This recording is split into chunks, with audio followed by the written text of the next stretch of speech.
Authenticity, where I introduce beautiful, authentic, brilliant people, beings that are making a difference in the world and who have beautiful stories to share, just like we all do, who can inspire you and also help you to either be desirous of or move toward your purpose and passion in life, and kind of living a life on fire, that's fun. And again, this is also, these are people who are serving the planet in various ways.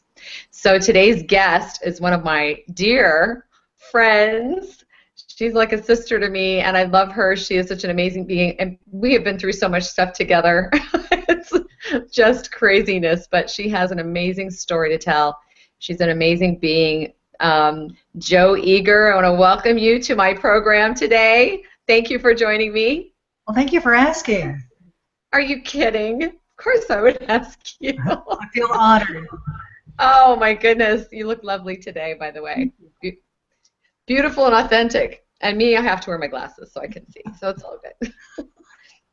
All right. So let me tell you, everybody, I'm going to tell the viewers a little bit about what you do, who you are and what you do. And then you can, whatever I forget, you can expand on because you've done so many things.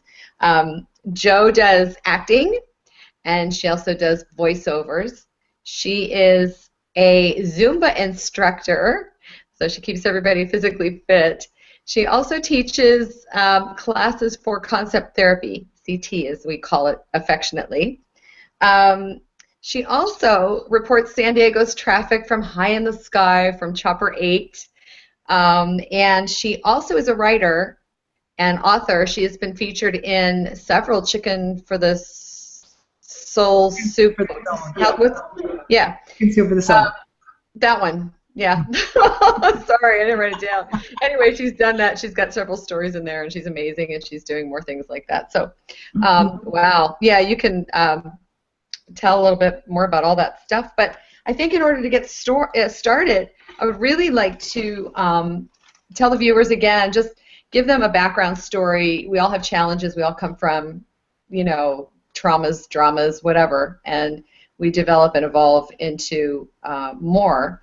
But if you could just give everybody a really great idea of what you did growing up, or whatever affected you and changed you and helped you to move into what you're doing now.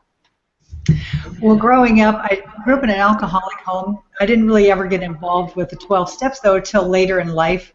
So in my 20s, I actually married a recovering alcoholic, and so I got involved with 12-step programs through Al-Anon and Adult Children of Alcoholics. And I thought, this is nice. This is a really good spiritual program. I felt I grew a lot through that. Eventually, though, I kind of faded away from that. But also, in the 1980s, one of my sisters gave me a book from Louise Hay, You Can Heal Your Life. And I remember sitting reading that in the evening, and it just was a book that made me feel good. I love Louise Hay. And that particular book I like to call, Metaphysics 101. Mm-hmm. So that was kind of my start into metaphysics and things like that, and how the whole body, mind, spirit is connected. So I've studied done a lot of reading of a lot of the gurus like that Louise publishes, Deepak Chopra, and Wayne Dyer, people like that, Marianne Williamson. And then in 2002, I got involved with concept therapy. I say change your concept, change your life, but there's so much more to it. It's a program that started from a chiropractor back in the 1930s, and he was teaching people how to heal and the whole body, mind, spirit connection. So I've been studying that quite intensively, and the whole how the body and the mind are connected. The mind is so powerful that what we think about, we bring about, those kind of slogans like that. But I've learned a lot through that whole program, and the intentions, visualization. I try to meditate regularly, but my passion really is the body, mind, spirit, and bringing it all together and helping people, whether some people it might be through the mind, some it might be through the body, through my fitness classes. In addition to Zumba, I'm teaching senior fitness classes, and I love those classes too. They are just a wonderful group of people, and they're staying fit, they're taking care of themselves. And I've seen through other people that I've seen advance in age who don't take care of themselves. Yeah. And it makes a huge difference. just like lifting yourself up out of your chair. You're using your arm muscles, things like that. I should do that now. Yeah, exactly. While we're sitting here, and so that's an important thing to be doing.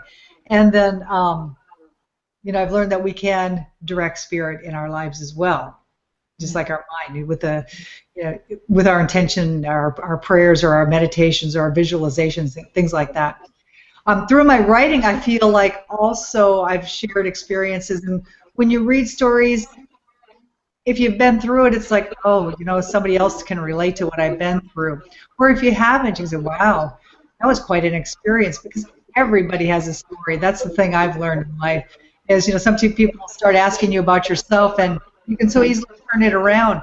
And like we were talking about, sometimes the hardships will get you on your path of growth. When it's going easy, we a lot of times kick back and take it easy. So, for example, I talked about the 12 steps. Well, then concept therapy I got involved with when my younger son was diagnosed with type 1 diabetes. And I read this article about this chiropractor here in San Diego, and started going to see him, and then started taking classes that he taught, and learned so much. It changed my life.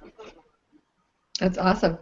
I want to take you back, though, to your the beginning. You had talked about being growing up in an alcoholic home, and if you could expand on that a little bit more, some of your other challenges, because I know you had a very interesting journey growing up. You've lived in Europe. You've done a lot of different things. If you can take us on a little bit of a journey, kind of like where you started from, and maybe expand on also, because a lot of people, they have faith or they believe in something. Some people don't believe in anything. But I mean, I want to just kind of see where you came from, what you did, what your journey was, how you started to grow and evolve, and how you started to find whatever it was that was within that actually helped you to start on the journey that you've been on the last many years of growth and evolution. Yeah, well, as a kid, we had pretty typical childhood growing up. I mean, it was an alcoholic home, but I mean, I grew up in the Midwest, and one of the things was I was looking forward to leaving there. It was cold and snowy, and I really, even as a kid, wasn't really into that. But even in my teen years, I found myself attracted to books that were spiritual. For example, books on Buddha or things like that. So it was just always something that resonated with me. Like I said, when I read Louise Hay, that just really resonated with me. But I was working, as a teenager, I started working at a radio station. That was through my desire to be a writer. I ended up at a radio station. I had visions of, like working at a newspaper, and as life will take you. So then my writing actually kind of took a backseat because I fell in love with radio and broadcast. So I've been doing that ever since. But, I was in the transition, moving from one area to another, and started looking around for a job. Things weren't happening right away. And my brother-in-law had suggested checking out things like the National Guard, things like a weekend type warrior thing. Yeah. He was into that, so I did, and I found out they had disc jockeys in the military. So I said, sign me up. I didn't know that. That's interesting. Yeah. I said, I'm never going to make it to Europe on DJ pay, so sign me up. So I ended up in Berlin, actually, and I worked with the American Forces Network, radio and television, for 4 years. And then while I was in Berlin, I had married, and we ended up staying there. My former husband retired. He's still over there. And we were working at a German language radio station. So I did that for 6 years as well. It was a station that was started after World War II, and it was broadcast in the German language, and our target audience was East Berlin and East Germany, giving them the views. The west side of the story is what I call it, basically. So yeah, it was a very interesting time. And then as fate would have it, the Berlin Wall went down while I was there. And at that time, I had started writing for USA Today. And that was awesome, too. Just the editors started coming over, and it was just a fantastic period in history and in my career as a broadcaster and a writer. Mm-hmm. Then, but after a while, I longed to come back to the United States, so I did. I actually went to Hawaii for a couple of years before I came to San Diego. I've been here since then. Wow.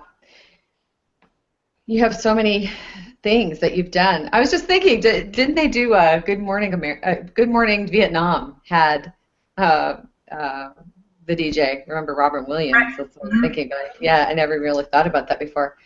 Yeah, we did Good Morning Berlin. Yeah, there you go. That's what the show was called. Yeah. That's great. Oh my gosh, that's so cool. So I know you had this brilliant career and you had all these things going on and you married and then you moved to the States again and everything. But what do you think it was that started to spark you into stepping into a more purposeful path? I know you're still doing, the broadcasting and all that kind of stuff. You're doing a lot of different things, like a lot of us are. But what happened within you? Was there something like a situation that propelled you into wanting more for your life or stepping into a life of purpose and passion? Or was it just something that always burned inside of you?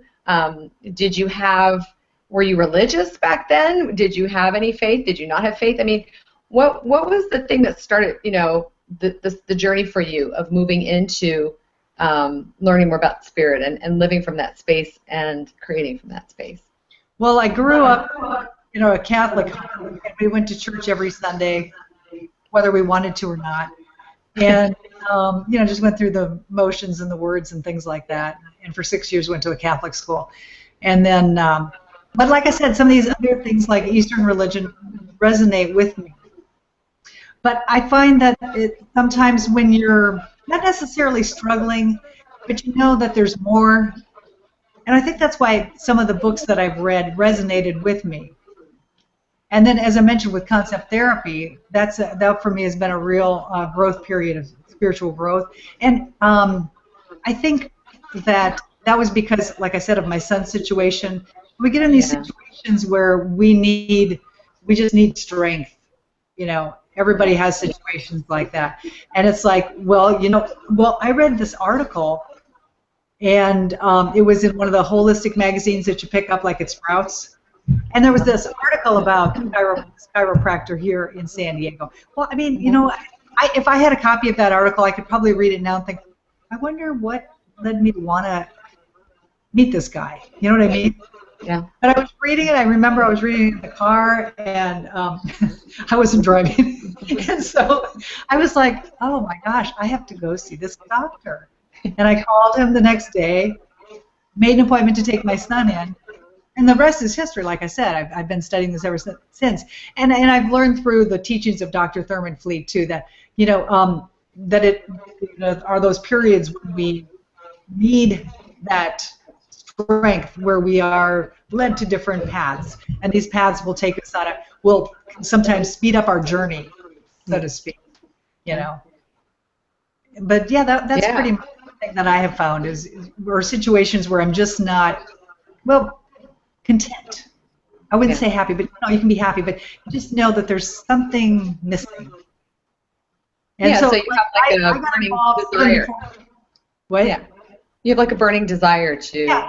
Even before concept therapy, I remember getting involved in a program on meditation and some CDs that would help your brain get into the certain states and things like that. So I think that like you said, the desire was always inside. It was just kind of slow, and then it had times when it sped up a little bit and things like that. Yeah. But it's just definitely been a good time, and I've learned so much, and I've met so many wonderful people, and see how it all connects and how we are all connected. Absolutely. Yeah, because sometimes it's so easy to forget that, It is. It is totally easy to forget that. Okay, so I just had a little flash there, and I had to bring myself back and reel it in. So, did you always love what you do? I mean, I'm trying to figure out if you perhaps always. I know you've done a lot of different things, and you've had a love for journalism and broadcasting and all that kind of stuff. And I'm trying to figure out if you really always have had a love of, even like writing. It'd be great to hear more about how you got into your writing and all that, and what you really love, because I know that you really do like to spark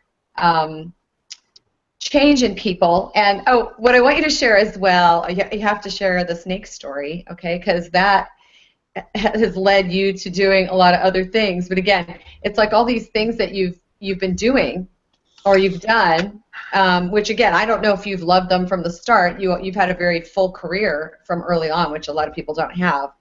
But you're also doing some newer things, and I'm just trying to figure out.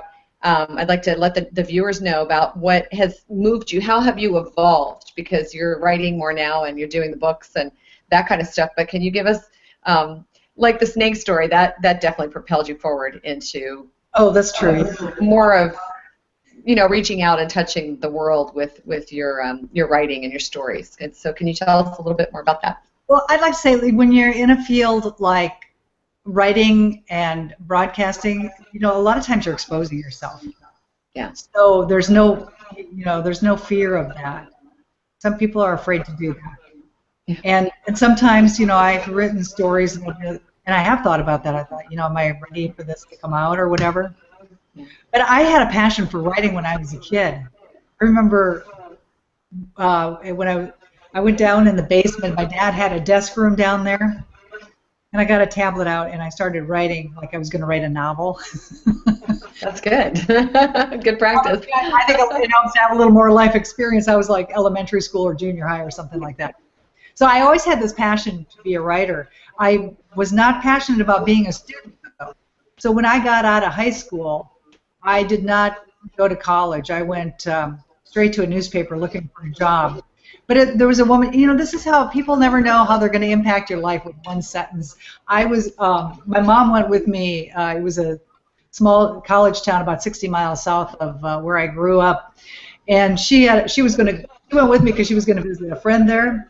Well, I was talking to the friend and I said, well, you two visit. I'm going to go down the street and put an application in at the newspaper. And she said, oh, by the way, there's an opening at the radio station. Changed my life.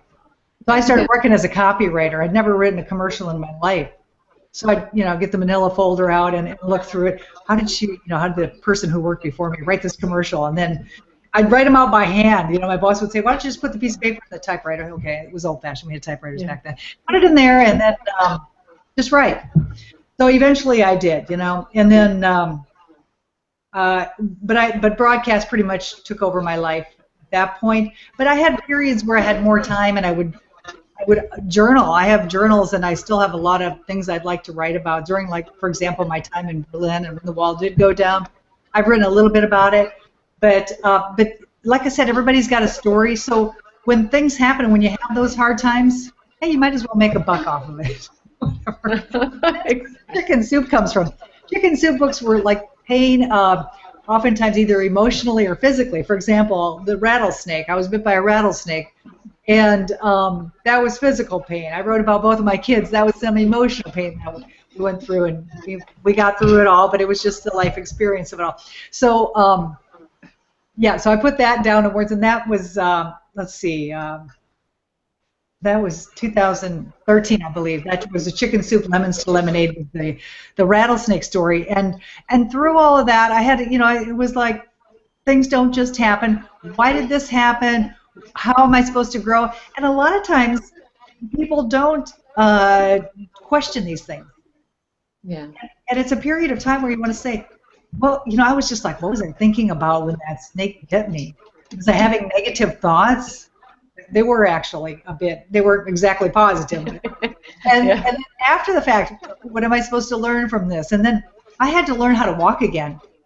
And just to, in brief, I was in the hospital for 15 days with at least 28 vials of anti-venom. It was a serious snake bite. It was, the first night, am I going to make it or not? Fortunately, when I got to the hospital, they put me out because I was, at that point, my breathing was labored. I wasn't sure. I was getting a little frightened there about whether I was going to make it or not. So, so afterwards, I had to learn how to walk again. Even, my leg was, so I was bit by the ankle. I didn't see the snake, by the way. It was a very grassy area. The path got narrow for just a short while.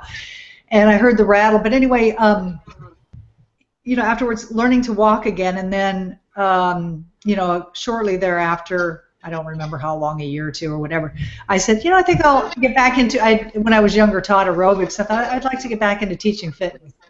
And Zumba, I'd heard about Zumba, so I started taken a lot of classes, and I've got the workshops, got my certifications and all that, and started teaching a lot of classes. I've cut down a little bit since then, but I really enjoyed a good time, and I'm one of those people that I have to exercise. Yeah. Yeah, I think we all do. Well, we deny it, but there's a point where we have to. And that's one of the things, too, as far as the body, mind, spirit. We do need to move all of our joints, all of them, every day, Yeah. and so we do have to get up. Yes, we do. As we get older. Have fun while we're doing it, right? Yeah, exactly. Yeah.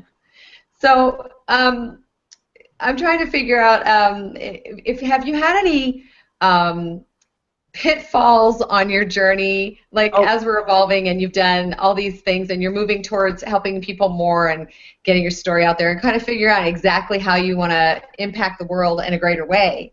And you've been on this journey. I mean, a lot of us have criticism from so many people when we start the journey, looking for our true selves and our purpose and passion and all that. We get so much criticism and from naysayers. So have you experienced any pitfalls on your journey? And if so, what were they? Well, spiritually, I would say I watch what I say to people, because sometimes you know that you're not going to be speaking the same language, but then sometimes things pop out, and there are some beliefs I have that other people think might be crazy or whatever, but some of them are scientifically proven too, as in one energy that exists, things like that. But the theology says that, and science says that. There's one energy, and theology says, the God is all-knowing, all-powerful, all-present. It's all one. So they were pretty much the same. But so I wouldn't say, spiritually, I don't know about a pitfall, so to speak. I'm trying to do more teaching, for example, the laws of the body, mind, and soul, or the laws of the universe, that type of thing. And so I do a lot of prep and hope people catch what I hear, and maybe it'll help change them. As far as my career goes, yeah, I've had some pitfalls there, boy. Let me tell you, working in the German language sometimes. Yeah, I had some shows where I went home and cried. I'm sure. Yeah.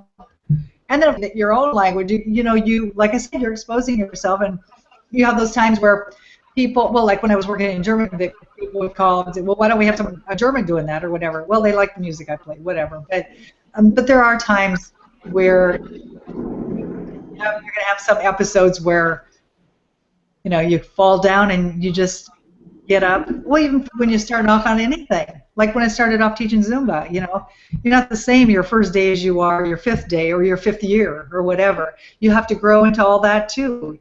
And if you give up, you're never going to get there. So it's just like, okay, that didn't feel good, but let me stand up again and we'll try it all over. Yeah. And you find somebody to talk to. Go ahead.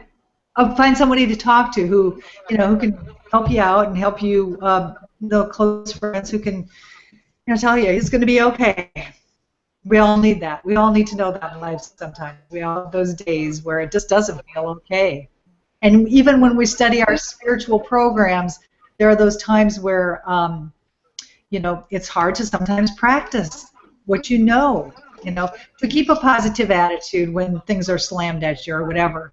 But, some days are really good, though, where it'll be an instance happening, and you're thinking, well, this is not exactly going the way I wanted to, but you say, oh, you know what, it's going to be all right. Yeah. And I think the more we practice that, the easier it becomes, knowing it will be. Yeah. Well, I mean, like, what I wanted to ask you also was being out in the world the way you are. You work for a Channel 8, and you write, and you have your feelers out in a lot of different places. When you're on a spiritual journey, you're on a spiritual path of evolution. Do you find it to be, like I said, do you find it to be harder, or do you find that as you evolve that you're attracting more good things to you, more good people to you? I mean, what has it been like? Because, again, when we're out in the world, like you said, you have to be transparent, and especially with what you're doing, you're very visible.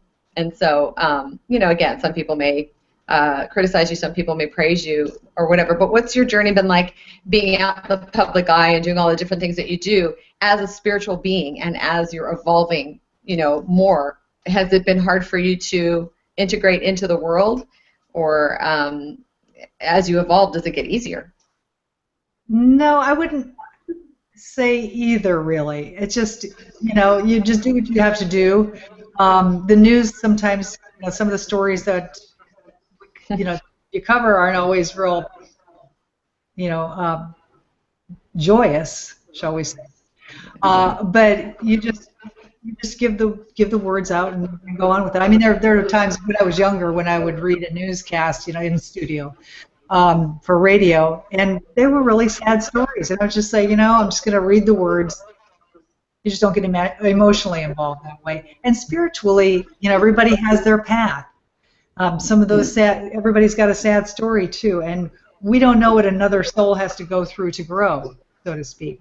And then, and as far as like with my writing, I've done book signings with the Chicken Soup books, and basically I've been there to promote the book as well as tell the story. As I mentioned, the stories that I've had, especially with my kids, hopefully have been educational and help to tell people what I went through and things of that nature. And that if they go through a similar situation, that they'll get through it okay. Yeah, exactly. Well, do you so since we're part of this series is featuring people like yourself who are doing a lot of things to impact the world and touch people in a special way and to serve. And so do you see your writing being more of the primary focus where you're able to serve? I know you're serving in other ways by informing the public, of the traffic and that kind of stuff. You're serving in a lot of different ways, but I'm talking about it in a more profound, spiritual way to people's hearts. Would you say it's your writing, or, do you really get in touch with spirit and helping and touching other people through acting? What are you feeling on that? Well, I'm just kind of branching out into the acting part, so I wouldn't say that as of yet. But writing, well, giving traffic, I don't know. Yeah, it might help you in your day-to-day world. Exactly. But to not run into each other or whatever, right? But I got to tell you, especially, okay, now speaking not from the television point of view, but from radio, when I would do traffic, with in particular at one of the stations here where we would have some banter and talk back and forth, it's not the traffic that people are going to remember.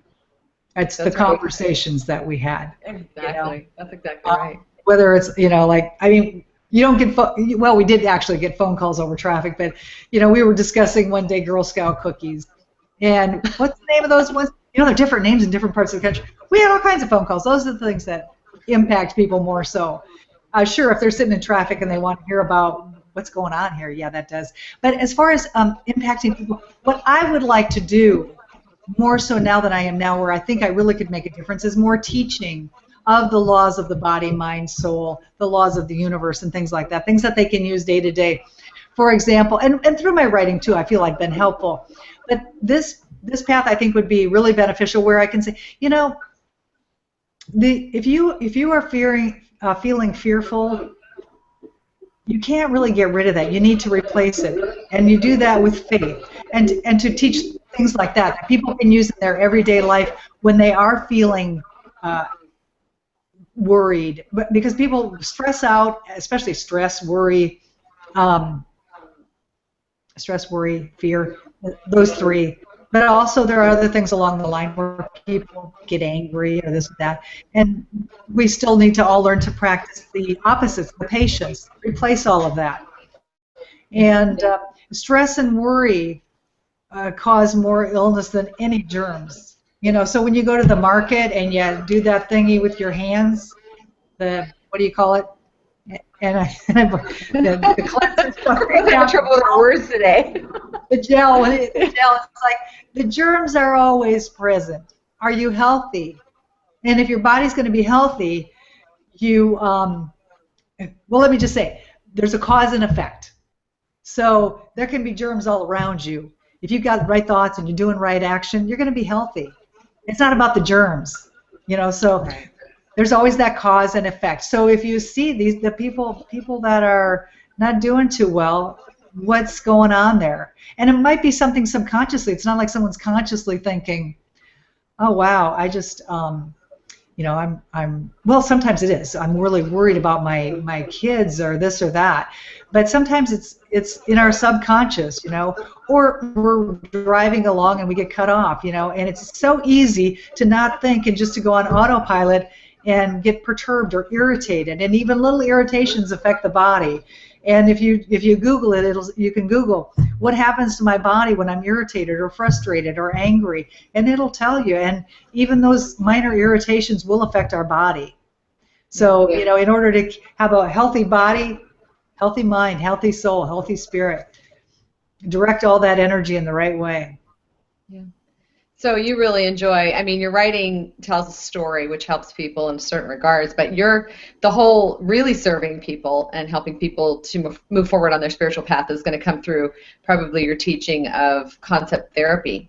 Sounds like that's your biggest love and your biggest way to. Yeah, it would be nice to get more going on in that respect. That's how I feel. I've done a little bit of teaching, not as much as I'd like to, and sometimes it's just trying to, come up with the image and the plan. And get it all together and get it out there, to get the word out there as the message of how you can change your life in a positive way. I have a question for you, and I know you weren't prepared to answer this, but I'm going to ask it anyway. Maybe you can come up with a few things, a few suggestions. If you think back, because, I've done concept therapy with you as well. We've been doing that for years, I think. I don't know how many years, but a long time. If you could explain a little bit about being on the beam and off the beam for people, and then maybe sure. you could give some tips or strategies or some things that concept therapy tells you to do that people who are really struggling, spiritually, or to move forward or to move out of their ego self or whatever, maybe some advice on what it is that they can do to move forward or to shift that energy a little bit. Can you think of some strategies or tips, or explain on the beam and off the beam first, maybe? Okay. Yeah. And it was 2002 when I started. Yeah. Yeah, because that's what my son was diagnosed with type 1 diabetes, and it was later on in the year when I read that article and got started. But it was what I was just talking about. On the beam, off the beam would be the laws of the mind and the laws of the soul. If you're off, you're practicing the laws of the mind, which are fear, worry, hatred, anger. I should have brought my book out here. And all of those. And then the laws of the soul, you would be, as they say, on the beam, practicing the opposites. Having faith, having hope, having love, patience, aspiration. Yeah. Definitely two different vibrations, for sure. And so some tips and strategies, like you said, what I was mentioning earlier, replacing the laws of the mind with the laws of the soul. That's one strategy. To consciously stop yourself. Okay, hey, I just got cut off in traffic, but I'm going to be patient. I don't know. I think I've heard this from Wayne Dyer one time. Maybe that guy's wife is about to have a baby. We don't know what they're going through. Let's give them a break, whatever. And I know, easier said than done. But the more we practice, hopefully the easier it'll become. But then again, we all have our days too. So tips like that. And then also Dr. Thurman Fleet, who teaches this stuff, he wrote the books. He said 33 seconds. That was his. I don't know how he came up with 33. I've heard from Abraham Hicks 217, I think it was, or something like that. But anyway, 33 seconds to have your image together and close your eyes, visualize it, see it happening. Whatever it is you want. And so, I try to remember in the morning not to get all rushed and to take, a minute or two even. Sure, an hour would be nice every day, but we don't all have an hour to meditate. But just to take a minute, 2 minutes, whatever, to visualize your day, plan your day out, and picture it going the way you want it to. No, I'm sorry. Go ahead. Yeah, I'm picturing it the way you want it to, and then sometimes when everything is just in sync. I had a day like that a couple weeks ago, and it was like, whoa, everything is working out. And some of the stuff was not even planned; it just popped up, and it's like, oh, well, that's perfect. Yeah. Yeah, that's awesome.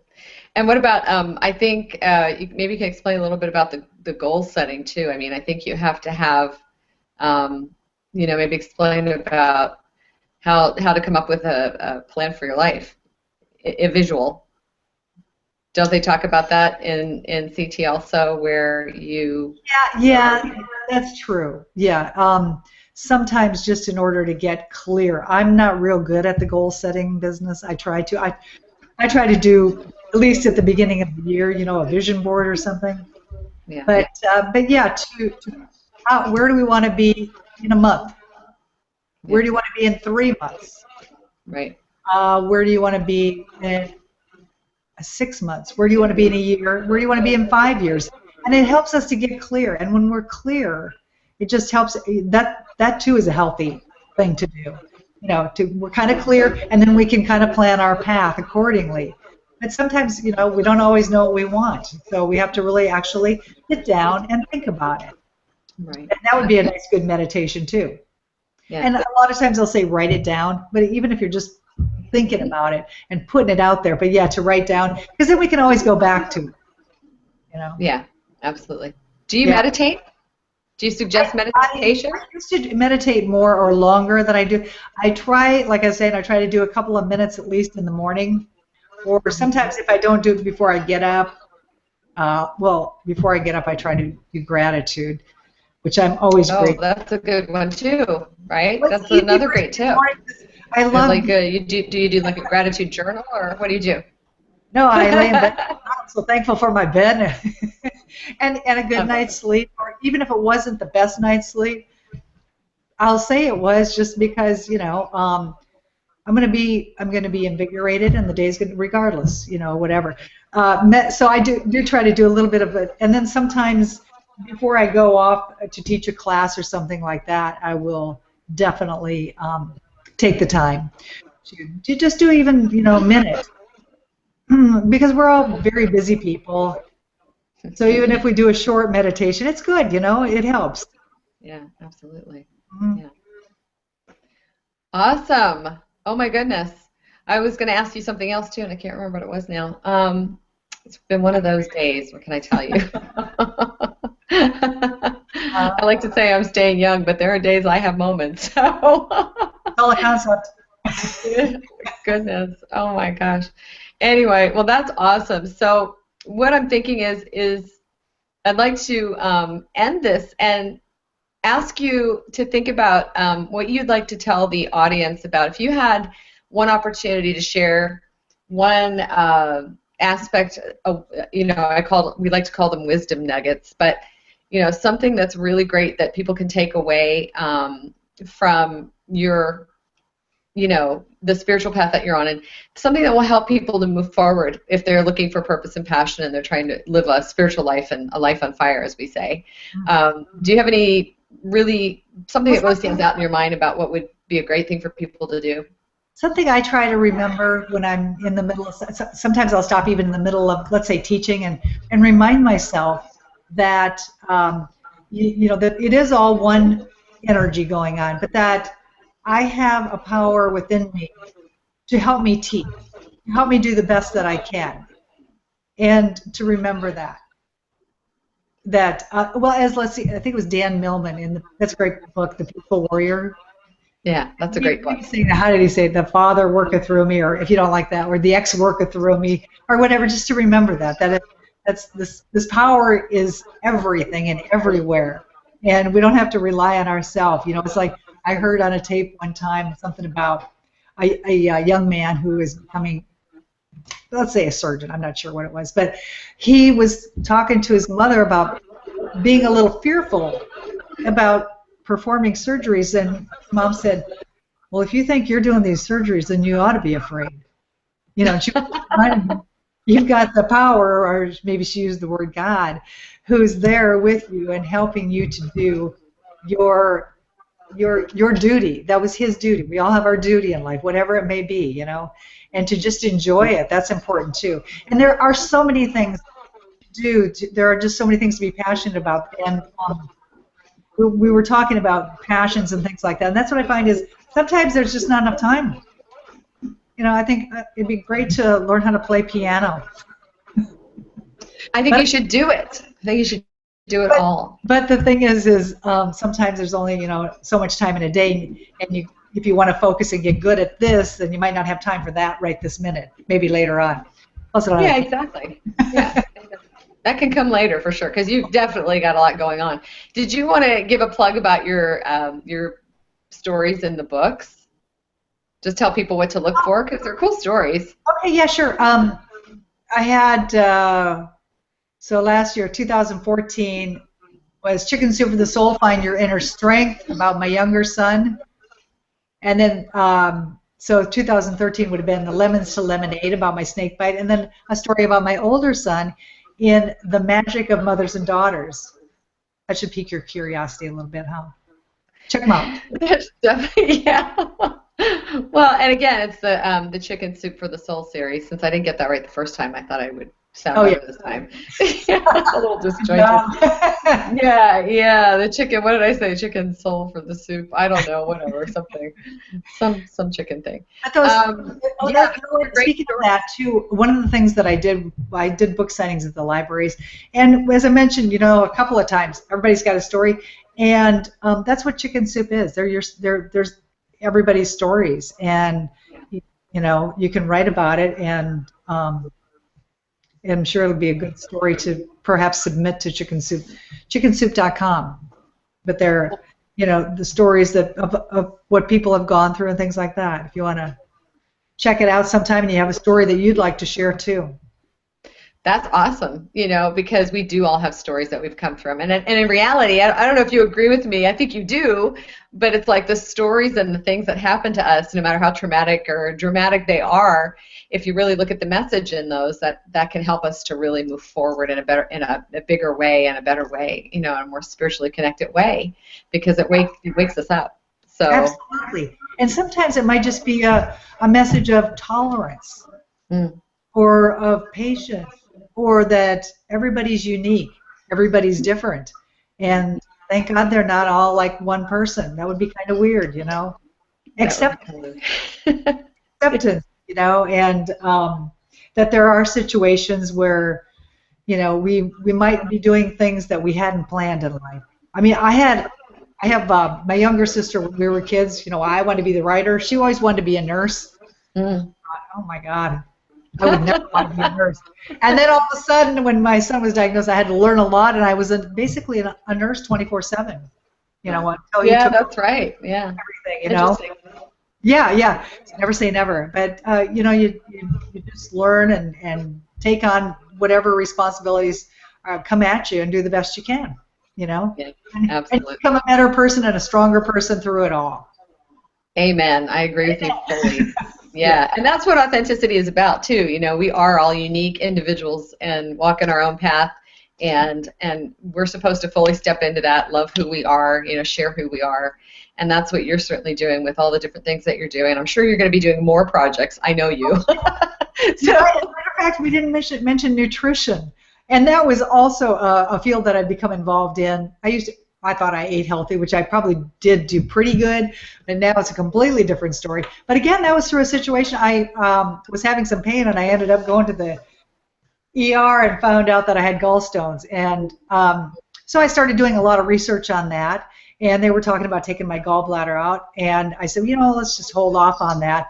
So I started changing my diet, and I have read so many books. And so I a lot of people say a lot of different things, but I've educated myself through nutrition, and then through my certification that I get through my fitness. We have to keep up our credits. So I did a fundamentals of nutrition course. So that's another thing that I'm actually just in the last several months was getting a lot of notes together, and hopefully we'll teach them courses on nutrition. That's awesome. Oh my God. So we got the body, the mind, and the spirit. Pardon? What did you say? I said, so we've got the body, the mind, and the spirit. Yeah, exactly. Yeah, well, you're hitting everything. I wonder what big thing the universe is planning for you with all, writing, acting, nutrition, Zumba. I mean, you're going to turn into the joeygurguru.com or something. I don't know. Who knows, right? Let's see. We'll see. The total experience. Yeah, exactly. Well, I just want to thank you so much for joining me again today because, first of all, you're a beautiful being and on a very interesting, authentic, beautiful path and helping people and serving. And again, like all the rest of us, we're all evolving towards, more things and better ways to serve and to step into our true authentic selves. So it's been a pleasure. And people can find out more about you. Again, I don't think you have a website, but yes, I have two. Do you have a website? I have two. I have Jo-Eager, EAGER.com. I have eagerwriter.com. And I'm working on an IMDb page. So we'll see. But anyway, yeah, I do have those two websites, which have some of my writings and voice demo stuff like that. Oh, that's awesome. I should have known that. I was so busy doing my own thing. I didn't check yours out. Sorry. Now I know for future reference. That's awesome. So check thanks Jo for having me. Huh? Okay, yeah. Thank you so much for having me today. Oh my gosh, are you kidding me? I love. I don't see you as often as I'd like, so I love hooking up with you, and I always learn new things every time I talk to you as well. And then make sure that you check out the Chicken Soup for the Soul series. Jo's stories are in, again, those 3 different books that she had mentioned, and so those are really cool too. Those are just great books on a regular, you can read those on a regular basis, and they just show you, give you a lot of hope, and show you that we're all on the journey. That's for sure. Exactly. Yeah, exactly. So anyway, everybody join me again next Friday. We'll have another guest showing their authentic, brilliant selves, and I look forward to that next week's series as well. And again, Jo, thank you so much for being with me today. It was a pleasure and a joy, and I love you, and I will see you soon. Thanks. Love you too. All right. Bye, guys. Namaste. Thanks for joining us. Have a great day. Bye.